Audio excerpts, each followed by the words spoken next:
మరి స్త్రీ బయటకు రావడం మనం చూస్తూ ఉన్నాం. దేవుని యొక్క మహా ఏర్పాటు. ఆదామునైతే మట్టిలోంచి దేవుడు తీసినట్టుగా కనబడుతుంది, కానీ స్త్రీనైతే మట్టిలో నుంచి కాదు, కానీ ఆదాములో నుంచి దేవుడు నిర్మించాడు. అంటే చూడండి ఎంత గొప్ప స్థాయి ఇచ్చాడో స్త్రీకి దేవుడు. దేవునికి మహిమ కలుగును గాక. ఈలోపు ఆ స్త్రీని తీసుకొచ్చాడు. అందమైనటువంటి స్త్రీగా కనబడుతూ ఉంది. ఆదాం పడుకొని ఉన్నాడో గాఢ నిద్రలో.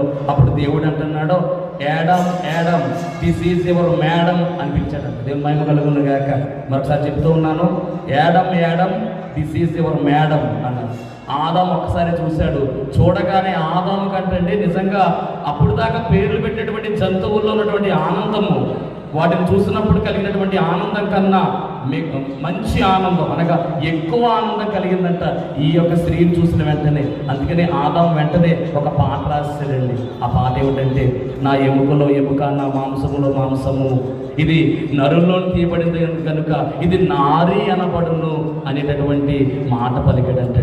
ఆ మాట కొంతమంది భక్తులు ఏమన్నారంటే, నారి కాదు నాది, ఇస్మాయి నాది, ఈమె నాది అన్నట్లుగా ఆ రోజు ఆదాము చేశాడంటే. దేవుని మహిమ కలుగును గాక.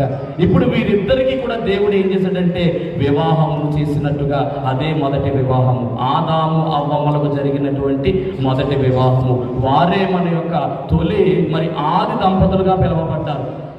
ఈ ప్రపంచంలో ఎంతమంది మానవులు ఉన్నా, ఎన్ని జాతుల వారు ఉన్నా, ఎన్ని వర్గాల వారు ఉన్నా, ఎన్ని దేశాల వారు ఉన్నా కానీ గమనించాలి, వారిలో నుంచి అందరూ బయటకు వచ్చారు.